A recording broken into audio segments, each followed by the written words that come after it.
नमस्कार विद्यार्थियों, विवेकानंद आदर्श senior secondary school Jalore की ऑनलाइन क्लासेस में आप सभी का स्वागत है।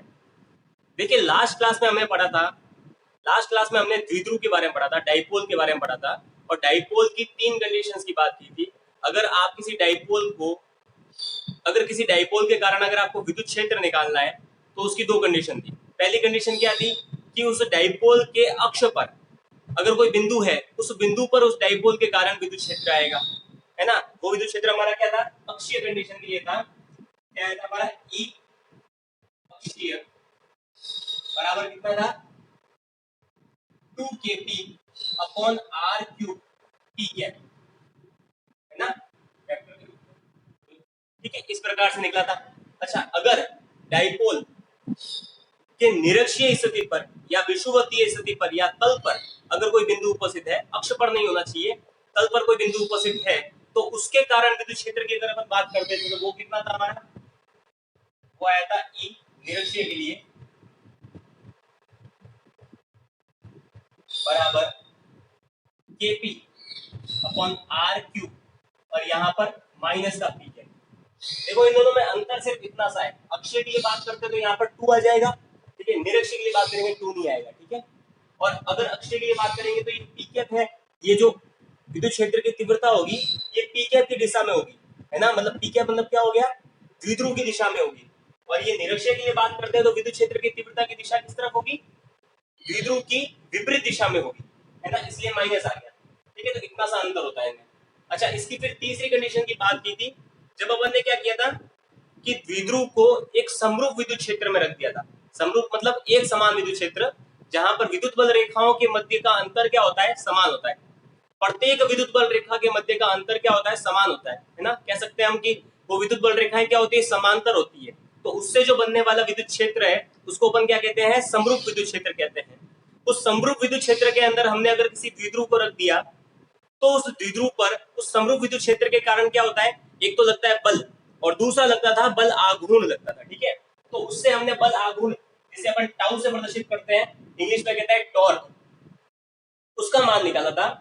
तो वो कितना आया था, टाउ इज इक्वल टू क्या आया था, P vector cross E vector, है ना।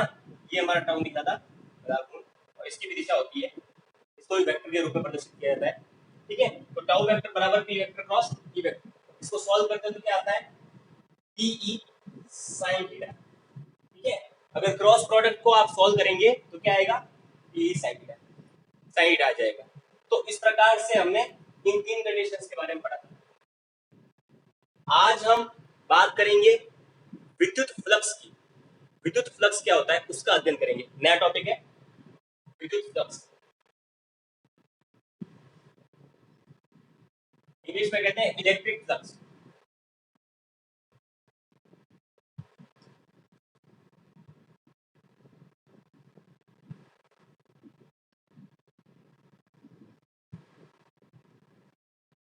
विद्युत फ्लक्स, इसे आप फाई से प्रदर्शित करते हो। फाई ये होता है ना, गोला कर दिया और बीच में एक लाइन खींच ली तो फाई, ठीक है, फाई से प्रदर्शित करते हो विद्युत फ्लक्स। इंग्लिश में कहते हैं इसको इलेक्ट्रिक फ्लक्स।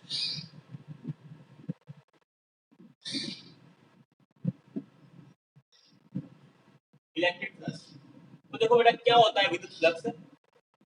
अगर आपके पास में कोई बंद पृष्ठ, ठीक है, कोई बंद सतह है ना, उस बंद सतह के अंदर से, बंद पृष्ठ के अंदर से गुजरने वाली विद्युत बल रेखाओं की संख्या को अपन क्या कहते हैं, विद्युत फ्लक्स कहते हैं। जैसे मान लिया कि आपके पास में ये ऐसे एक वर्गाकार आकृति की एक बंद सतह है ना, बंद है ना, क्लोज है ना, ठीक है। अच्छा, इसके अंदर से क्या निकल रही है, विद्युत बल रेखाएं निकल रही है। मैंने आपको बताया था विद्युत बल रेखा क्या होती है, विद्युत क्षेत्र को प्रदर्शित करने वाली रेखाएं विद्युत बल रेखाएं कहलाती है ना। तो इस बंद पृष्ठ के अंदर से विद्युत बल रेखाएं निकल रही है।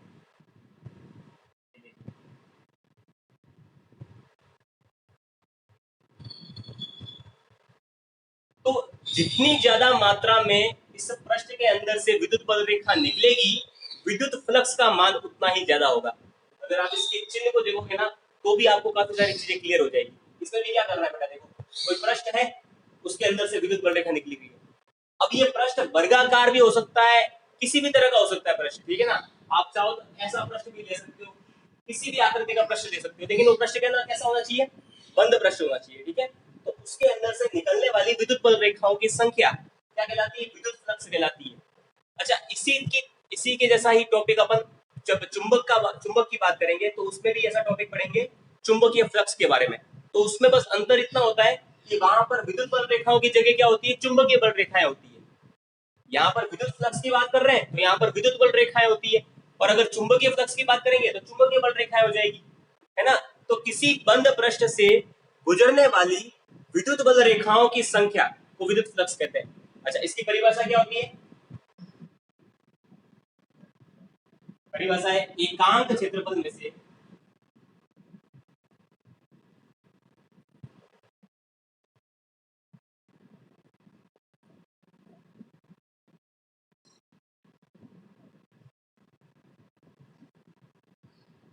गुजरने वाली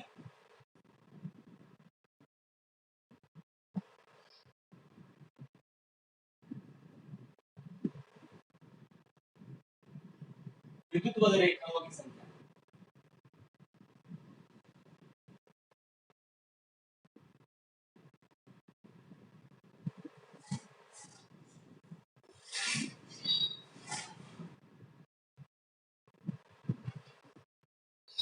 विद्युत बल रेखाओं की संख्या विद्युत फ्लक्स कहलाती है।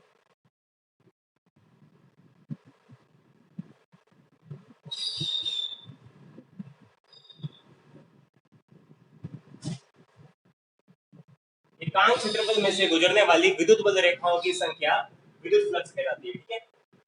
अच्छा, अब यहाँ पर देखिए विद्युत फ्लक्स, यहाँ पर देखिए विद्युत बल रेखाएं हैं, इस पृष्ठ के अंदर से गुजर रही है, तो इनकी दिशा किस तरफ होगी, इस दिशा में है, ठीक है ना। अच्छा, इसके लिए विद्युत क्षेत्र की तीव्रता, ये सदिश हो गया। अच्छा, इसकी दिशा इस दिशा में है, विद्युत क्षेत्र की तीव्रता की दिशा इस तरफ होगी। अच्छा, अब देखिए, अब इसका सूत्र क्या होता है, विद्युत फ्लक्स का सूत्र क्या होता है, विद्युत फ्लक्स को आप फाई से प्रदर्शित करते हो। फाई बराबर होता है आपका E vector dot A vector.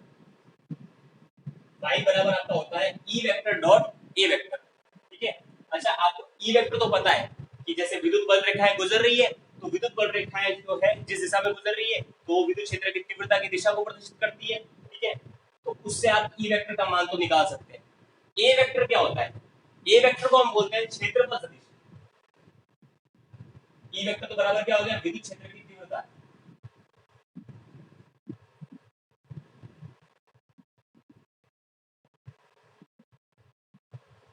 और ये सूत्र हो गया इसका, है ना। और ये ए वेक्टर क्या होता है, इसको बोलते हैं क्षेत्रफल सदिश,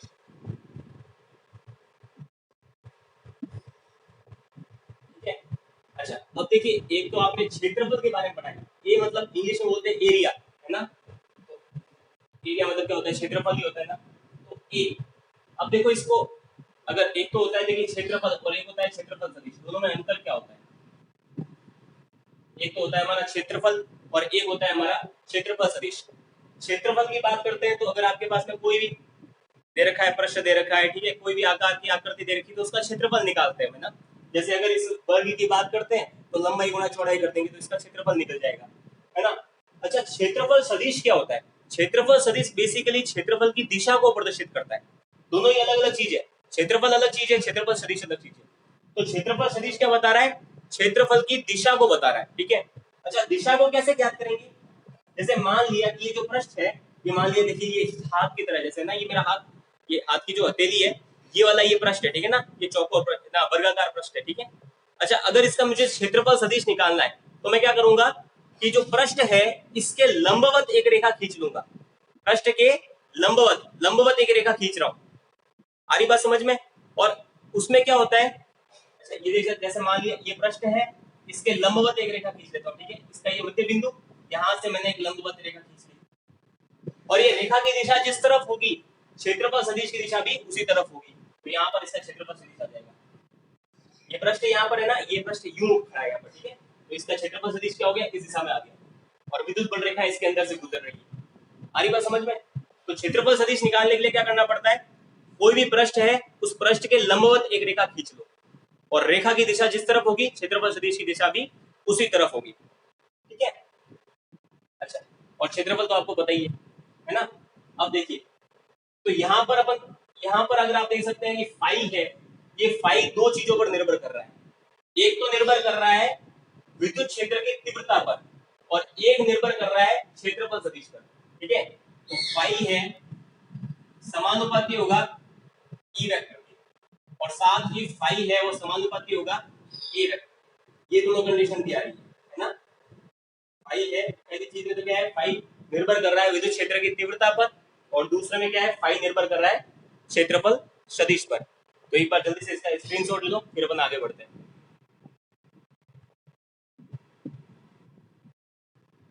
अब देखो यहाँ पर विद्युत क्षेत्र की जो तीव्रता है इसकी दिशा किस तरफ है, इस दिशा में है, और क्षेत्रफल सदिश इसकी दिशा भी क्या होगी, इसी दिशा में होगी, है ना। तो इन दोनों के मध्य कोण कितना बन रहा है, अगर आप देखेंगे इस दिशा में है ना, तो यहाँ पर अपन यहाँ पर लिख देता हूँ, ठीक है, ई वेक्टर। तो इनके मध्य कोण कितना बन रहा है, इनके मध्य कोण है जो थीटा है, थीटा बराबर कितना हो रहा है, 0 डिग्री है ना। थीटा बराबर कितना आ रहा है हमारे, 0 डिग्री आ रहा है। इनके बीच में जो कोण है कोण बराबर कितना आ रहा है, 0 डिग्री आ रहा है। ठीक है, तो अब अगर जैसे ये फाई है, इस फाई को खोलते हैं, फाई बराबर कितना आ जाएगा, ई वेक्टर डॉट ए वेक्टर, है ना। डॉट प्रोडक्ट को हटाएंगे तो क्या आ जाएगा, ई ए cos थीटा।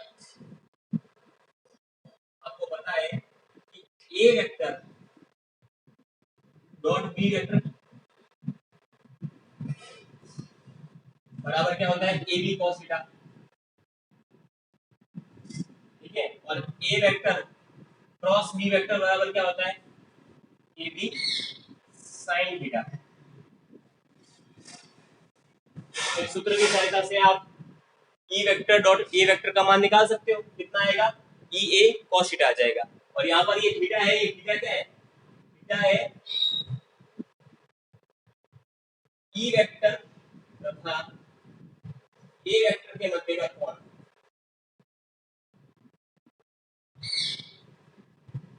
थीटा क्या बता रहा है, ई वेक्टर और ए वेक्टर के जो बीच का कोण है उस कोण को प्रदर्शित कर रहा है ना। ठीक है, अच्छा, अब इसके मात्रक की बात करते हैं। विद्युत फ्लक्स का मात्रक क्या होता है, देखिए एमकेएस के अंदर विद्युत फ्लक्स का मात्रक होता है, एमकेएस के अंदर विद्युत फ्लक्स का मात्रक होता है वेबर। ठीक है, और सीजीएस के अंदर इसका मात्रक होता है मैक्सवेल। ये दोनों चीजें आपको याद होनी चाहिए, ठीक है ना। एमकेएस के अंदर विद्युत फ्लक्स का मात्रक क्या होता है, वेबर होता है, और सीजीएस के अंदर विद्युत फ्लक्स का मात्रक क्या होता है, मैक्सवेल होता है। ठीक है, अच्छा, आप चाहो तो इसकी बीमा भी निकाल सकते हो, विद्युत फ्लक्स की बीमा।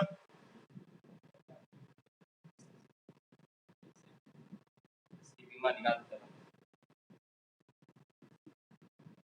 देखो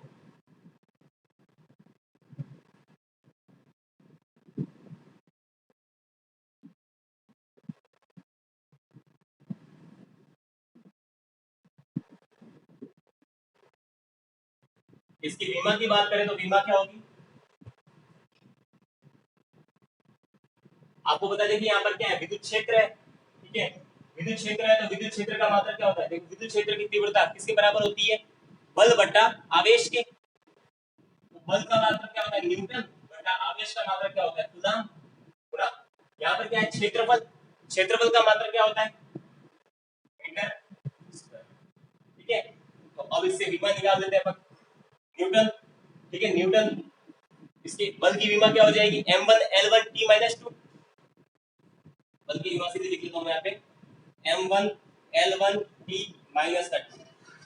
साथ में क्या है, मीटर का स्क्वायर, तो मीटर मतलब L का स्क्वायर, बट्टा C मतलब गुलाम, गुलाम का मात्रक क्या होता है, गुलाम की विमा क्या होती है, 80, है ना, A1 T1। तो अब देखिए इसको सॉल्व करते हैं तो कितना आ जाएगा, m1, अच्छा यहाँ पर L1 है, इधर L2 है, अंश समान घातें जुड़ जाएगी तो कितना हो जाएगा, L3 हो जाएगा, t की पावर -2 बट्टा यहाँ पर देखिए A1 और T1 है, इसको ऊपर लेके गए तो कितना कितना आ जाएगा, a-1 और t-1 क्या आ जाएगा। फिर इसको आगे सॉल्व करते हैं, कितना आ रहा है हमारे m1 l3, अच्छा t की पावर -2, इधर t की पावर -1, अंश समान है तो घातें जुड़ जाएगी, t की पावर -3 और यहाँ पर हो जाएगा a की पावर -1। ये आ गई हमारी बीमा, ठीक है। ये किसकी बीमा है, विद्युत फ्लक्स की बीमा आ जाएगी। यहाँ तक एक बार जल्दी से इसका स्क्रीनशॉट ले लो, फिर अपन आगे बात करते हैं।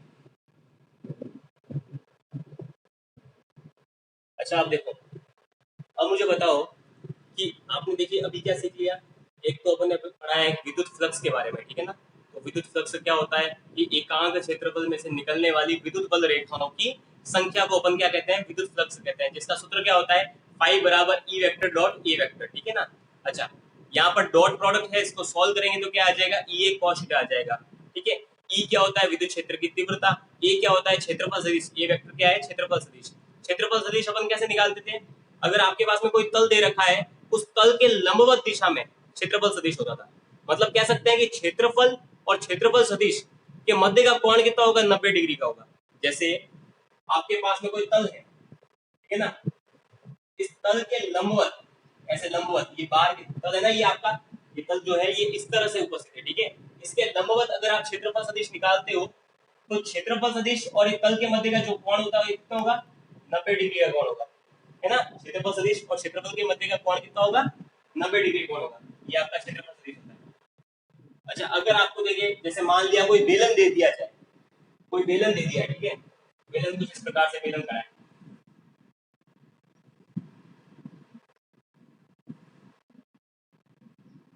है ना, ये बेलन है। अगर इस बेलन के लिए क्षेत्रफल सदिश निकाल रहे हैं, ठीक है, तो अब देखिए बेलन की सतह क्या होती है, एक तो ये देखिए इसका ऊपर वाला, जैसे ये पेन भी क्या है, एक बेलनाकार आकृति है, इसके देखिए ऊपर वाला होता है गोलाकार एरिया, और एक इसी के क्या होगा, नीचे वाला गोलाकार एरिया होगा, और बाकी ये इसकी क्या होती है, सतह होती है, ठीक है, ये बीच वाला एरिया। तो यहाँ पर भी देखिए ऊपर वाला गोलाकार एरिया, नीचे एक गोलाकार एरिया, और बीच की क्या एक सतह है। अगर आप इस ऊपर वाले एरिया की बात करते हैं, क्षेत्रफल की बात करते हैं, इसके लिए अगर आप क्षेत्रफल सदिश निकालेंगे तो क्या होगा, यहाँ पर बिंदु खींच लिया, इसके जो ऊपर वाला एरिया, इसके यहाँ पर तल पर बिंदु खींच लिया, और इस दिशा में ऊपर की तरफ क्षेत्रफल सदिश आ जाएगा, ठीक है, ये ऊपर की तरफ क्षेत्रफल सदिश आ रहा है, ये वेक्टर, ठीक है। अगर जैसे मैं इस तल की बात करता हूँ तो इसके लिए क्षेत्रफल सदिश निकालूंगा तो इसके नीचे की तरफ आ जाएगा, है ना, नीचे वाली दिशा में क्षेत्रफल सदिश आ जाएगा, ठीक है, ये क्षेत्रफल सदिश आ जाएगा। और अगर आपने जैसे ये तल ले लिया तो इसका यहाँ पर कोई बिंदु ले लिया, इस बिंदु पर अगर आप क्षेत्रफल सदिश निकाल रहे हो तो इस बिंदु के लंबवत दिशा में, जैसे ये जो गोलाकार तल है, इस तल के लंबवत दिशा में ऊपर की तरफ, ठीक है, तो ये देखिए बाहर की तरफ आ गया ऐसे क्षेत्रफल सदिश। तो इस तरह से आप कोई किसी भी तरह का आपको प्रश्न दे रखा है, उस प्रश्न के लिए आप क्षेत्रफल सदिश निकाल सकते हो। कुछ नहीं करना, जो प्रश्न की जो सतह है उस सतह के लंबवत एक सदिश लेना है, जिसको अपन क्या कहते हैं, क्षेत्रफल सदिश, ठीक है। बस आप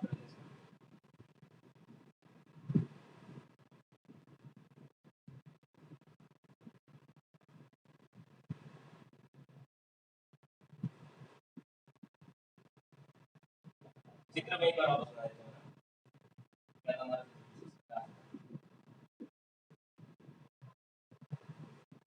विद्युत बल रेखा अंदर से गुजर रही थी, ये वेक्टर, और इसके लिए अगर आप क्षेत्रफल सदिश निकालते हो तो यहाँ पर एक बिंदु मान लिया, बिंदु के लंबवत, तल के लंबवत सदिश हो गया आपका क्षेत्रफल सदिश, ठीक है। तो इस प्रकार से हमारा विषय क्षेत्र था। अब देखिए, अब अगर मैं यदि केस फर्स्ट की बात करता हूँ, यदि थीटा का मान, देखिए थीटा का मान है वो क्या है, 0 डिग्री से 90 डिग्री के बीच में, थीटा का मान क्या है, 0 से 90 के बीच में, है ना। अच्छा ये देखो, 0 से, देखिए थीटा है वो 0 से बड़ा है और बराबर है ना, मतलब थीटा का मान 0 भी हो सकता है और 0 से ज्यादा हो सकता है, 0 से कम नहीं हो सकता, ठीक है, 0 भी हो सकता है थीटा का मान और 0 से ज्यादा भी हो सकता है। और अगर थीटा का मान 90 से कम है, थीटा का मान 90 के बराबर नहीं हो सकता, 90 से कम होगा, तो उस कंडीशन में आपका ये फाई है, ये फाई क्या होगा, हमेशा जीरो से क्या होगा, बड़ा होगा। ठीक है ना। अगर थीटा का मान मैं जीरो से बराबर और जीरो के बराबर और जीरो से बड़ा करता हूँ और 90 से छोटा रखता हूँ, तो उस समय आपका फाई का मान क्या होगा, जीरो के बराबर होगा। कैसे होगा, फॉर एग्जाम्पल की बात करते हैं। जैसे अगर यहाँ पर अगर आपने थीटा है, थीटा की जगह आपने 0 डिग्री रख दिया है ना, तो आपका फाई बराबर कितना आ रहा था, ई ए कॉस, थीटा की जगह आपने क्या कर दिया, 0 डिग्री रख दिया, क्योंकि आप जीरो के बराबर कर सकते हैं, तो 0 डिग्री रख दिया। तो कॉस जीरो का मान कितना होता है, 1 के बराबर होता है, तो आपका फाई बराबर क्या आ जाएगा, ई आ जाएगा। तो ये जीरो से बड़ा आ रहा है ना, जीरो से छोटा कब होगा, जब फाई का मान नेगेटिव आएगा, तो वो जीरो से छोटा होगा ना। ये जीरो से बड़ा आ रहा है और इसका मान हमेशा क्या रहेगा, धनात्मक रहेगा। ठीक है, तो फाई का मान धनात्मक होगा। ठीक है, एक बार इसका स्क्रीनशॉट ले लो, फिर अपन आगे अगली कंडीशन की बात करते हैं।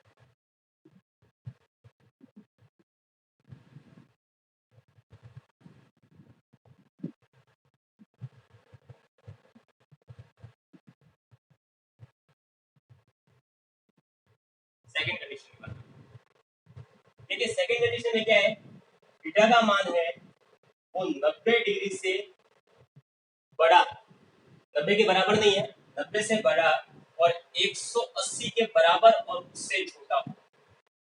अगर थीटा का मान 90 से बड़ा है और 180 से बड़ा, 180 के बराबर या उससे छोटा हो। थीटा का मान 180 हो सकता है पर 180 से ज्यादा नहीं हो सकता है ना। तो उस कंडीशन में क्या होगा, फाई है आपका, ये फाई हमेशा क्या रहेगा, ऋणात्मक रहेगा, या कह सकते हैं फाई का मान जीरो से क्या होगा, छोटा होगा। जैसे अगर आप थीटा का मान 180 डिग्री रख देते हो तो क्या होता है, फाई इज इक्वल टू क्या आता है, ई ए कॉस, थीटा की जगह क्या लिख दिया आपने, 180 डिग्री रख दिया। कॉस 180 का मान क्या होता है, -1 के बराबर होता है। 180 किसके बराबर होता है, -1 के बराबर होता है। तो ये आपका क्या आ जाएगा, माइनस ई ए आ जाएगा। फाई बराबर क्या आ जाएगा, माइनस ई ए आ जाएगा, है ना। तो हम कह सकते हैं कि यहाँ पर क्या होगा,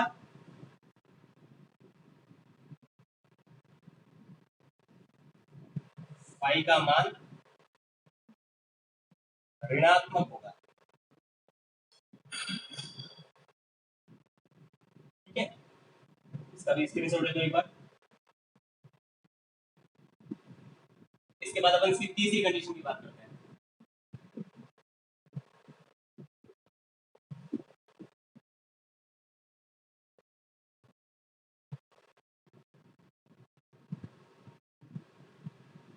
तीसरी कंडीशन की बात कर रहे हैं, अगर थीटा का मान आपने 90 डिग्री दे दिया है तो उस कंडीशन में क्या होगा, अगर आपने थीटा का मान 90 डिग्री रखा है तो आपका फाई का मान हमेशा क्या होगा, जीरो के बराबर होगा।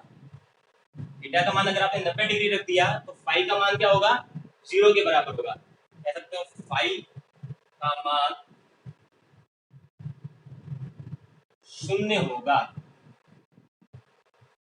ठीक है, फाई बराबर जैसे ई ए कॉस, और कॉस की जगह आपने क्या लिख दिया, 0 डिग्री रख दिया, सॉरी 90 डिग्री रख दिया ना,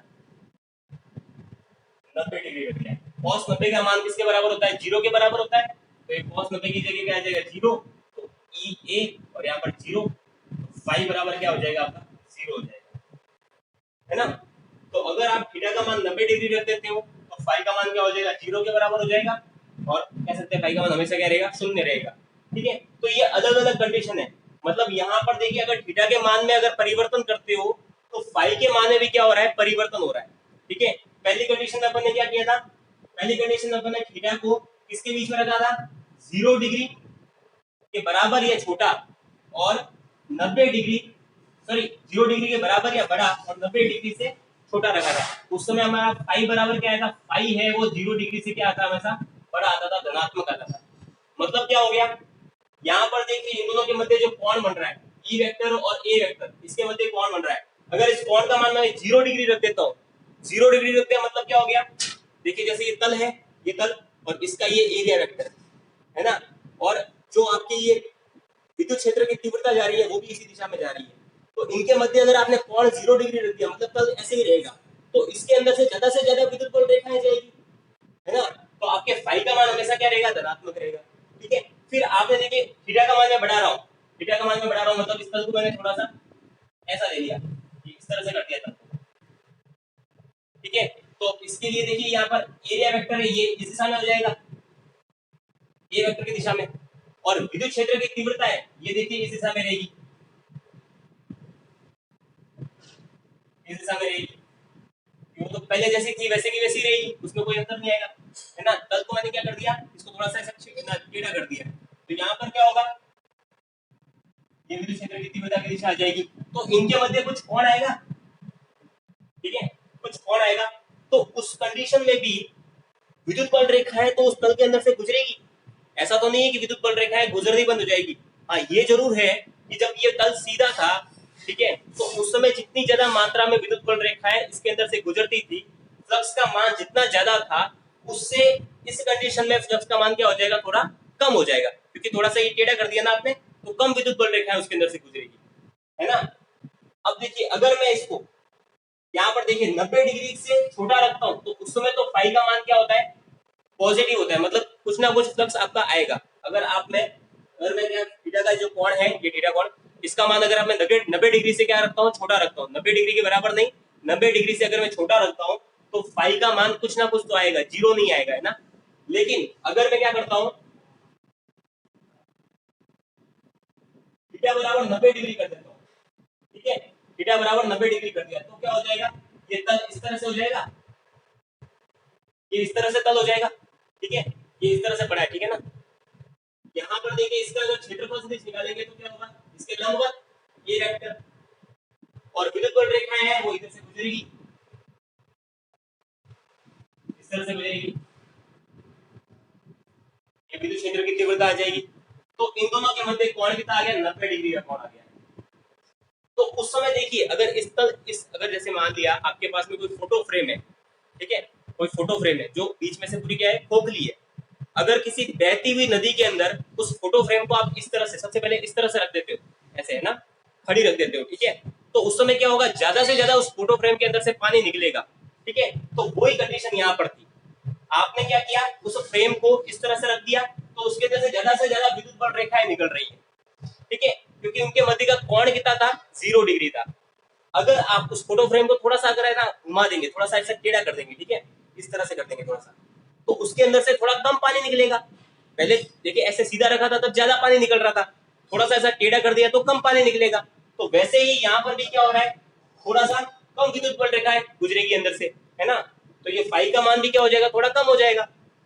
अगर मैं क्या करता हूँ, उस फोटो फ्रेम को आप क्या करो, यूं का यूं पानी के अंदर ऐसे लेटा दो, ठीक है ना, तो उसके अंदर से, उस फोटो फ्रेम के अंदर से पानी गुजरेगा क्या, नहीं गुजरेगा। तो यहाँ पर भी क्या हो रहा है, देखिए यहाँ पर ये जो सतह है, इस सतह को क्या कर दिया, ऐसे इस तरह से इनके मध्य का कोण कितना कर दिया, 90 डिग्री का कर दिया, तो इसके अंदर से विद्युत बल रेखाएं गुजर ही नहीं रही है, गुजर रही है क्या, नहीं गुजर रही है। तो यहाँ पर क्या हो जाएगा, फाई का मान किसके बराबर हो जाएगा, 0 के बराबर हो जाएगा, थीटा बराबर 90 डिग्री रखने पर फाई का मान क्या हो जाएगा, 0 के बराबर हो जाएगा। और इसकी तीसरी कंडीशन क्या कह रही थी हमारी,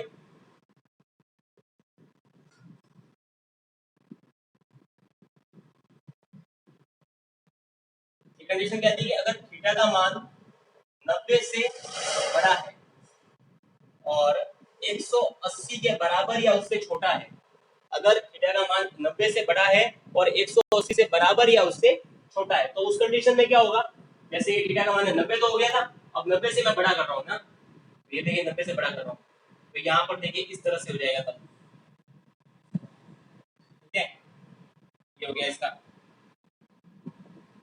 विद्युत क्षेत्र की तीव्रता की दिशा, ये वेक्टर, और इसका क्षेत्रफल सदिश किस तरफ होगा,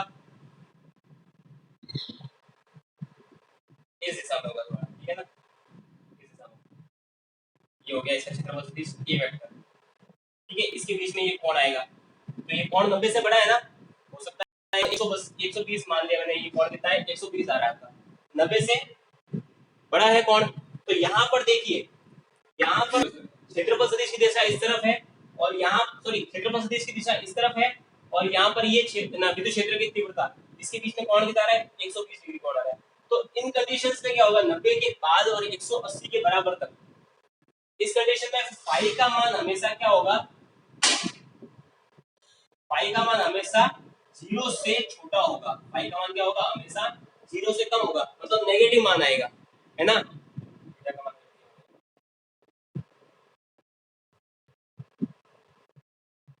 ठीक है। तो देखो अगर 90 डिग्री से ज्यादा मान आता है और 120 डिग्री से छोटा या उसके बराबर मान आता है, तो उस कंडीशन में फाई बराबर हमारा क्या होता है, फाई है 0 से छोटा होगा, मतलब उसका मान ऋणात्मक होगा, ठीक है ना। देख सकते हो आप, जैसे इसको और मैं मोड़ देता हूँ तो क्या होगा, किस कंडीशन में आ जाएगा, इस कंडीशन में भी आ सकता है, नहीं इसमें क्या होगा, इसका ये तो इधर क्षेत्रफल सदिश की दिशा होगी और विद्युत क्षेत्र की तीव्रता की दिशा इस दिशा में होगी, ई वेक्टर। इनके बीच में कोण कितना बन रहा है, 180 डिग्री कोण बन रहा है।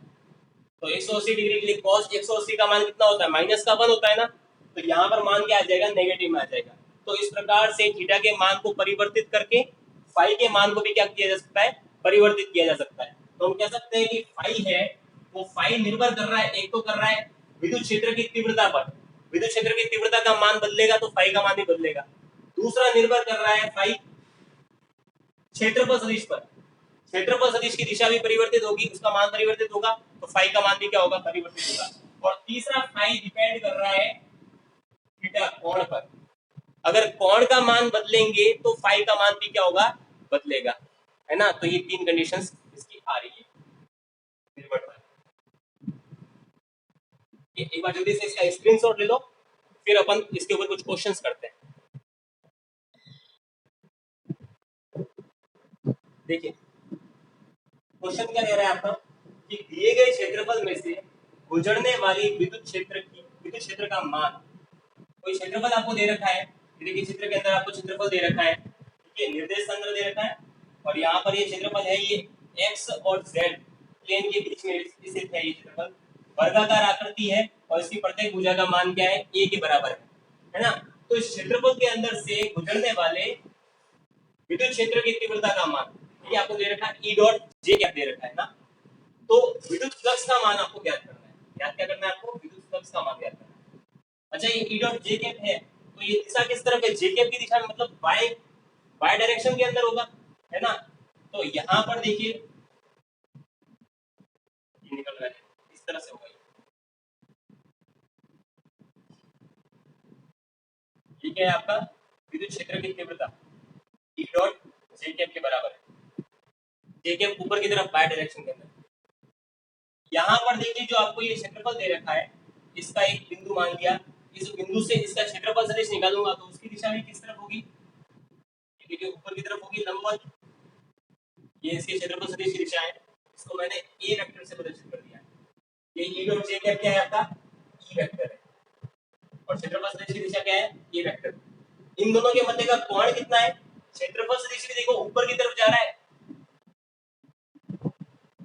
क्षेत्रफल सदिश भी आपका ऊपर की तरफ जा रहा है, और विद्युत क्षेत्र की तीव्रता की दिशा, तो क्षेत्रफल सदिश ऊपर है, विद्युत क्षेत्र की तीव्रता की दिशा वो भी क्या है, ऊपर की तरफ है।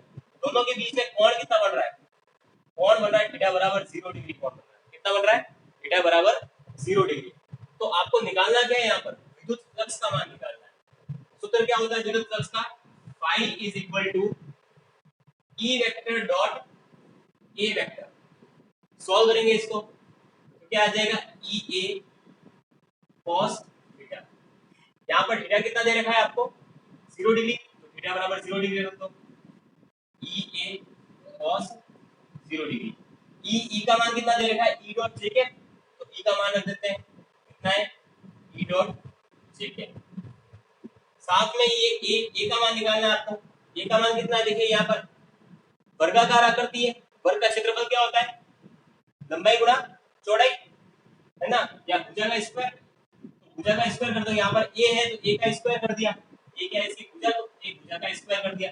और यहाँ पर क्षेत्रफल सदिश की दिशा किस तरफ है, ऊपर की तरफ है, y के सापेक्ष है, मतलब यहाँ कह सकते हैं कि जे के की डायरेक्शन में, तो यहाँ पर क्षेत्रफल सदिश की दिशा भी क्या होगी, जे के की दिशा में होगी। cos 0 डिग्री का मान कितना होता है, 1 के बराबर होता है, cos 0 बराबर कितना हो जाएगा, 1 हो जाएगा। सॉल्व करेंगे तो e डॉट a वेक्टर इसका क्या हो जाएगा, आपस में गुणा हो जाएगा, जे के डॉट जे के क्या होता है, जे के डॉट जे के क्या होता है, 1 के बराबर होता है, जे के डॉट जे के बराबर क्या होता है, 1 के बराबर होता है, ठीक है ना। क्योंकि अगर आप जे के डॉट जे के को खोलोगे तो क्या आएगा, जे जे cos थीटा, और अगर cos थीटा का मान अगर आप 0 डिग्री रख देते हो, मतलब दोनों की डायरेक्शन तो एक तरफ ही होती है, तो इसके मध्य का कोण कितना हो जाएगा 0 डिग्री, तो cos 0 का मान क्या हो जाएगा 1 हो जाएगा। तो यहाँ थीटा cos 0 है, cos 0 का मान क्या हो जाएगा 1 के बराबर हो जाएगा यहाँ पर, है ना। और jk है और jk इन दोनों का मान भी क्या होता है, इक्का ही सदिश है, इनका मान भी 1 के बराबर होता है, तो टोटल मान आपका क्या आ जाएगा jk और jk बराबर क्या आ जाएगा 1 के बराबर आ जाएगा। तो यहाँ पर आपका e डॉट ए स्क्वायर, ये jk डॉट jk, और ये इनको तो लिखने की जरूरत नहीं है, तो इसका मान भी क्या होता है बराबर ये होता है। तो इधर से e डॉट ए वेक्टर आ जाएगा फाई का मान। फाई ये क्या है, अदिश राशि है, इसकी कोई दिशा नहीं होती, तो इसलिए अपन ने यहाँ पर वेक्टर नहीं लगाया।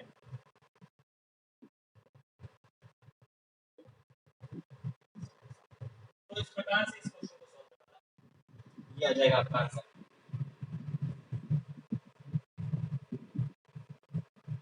तो इस क्षेत्र के अंदर से गुजरने वाली विद्युत बल रेखाओं की संख्या, विद्युत फ्लक्स फाई बराबर कितना आ जाएगा e डॉट ए का स्क्वायर आ जाएगा। स्क्रीनशॉट ले लो जल्दी से इसका।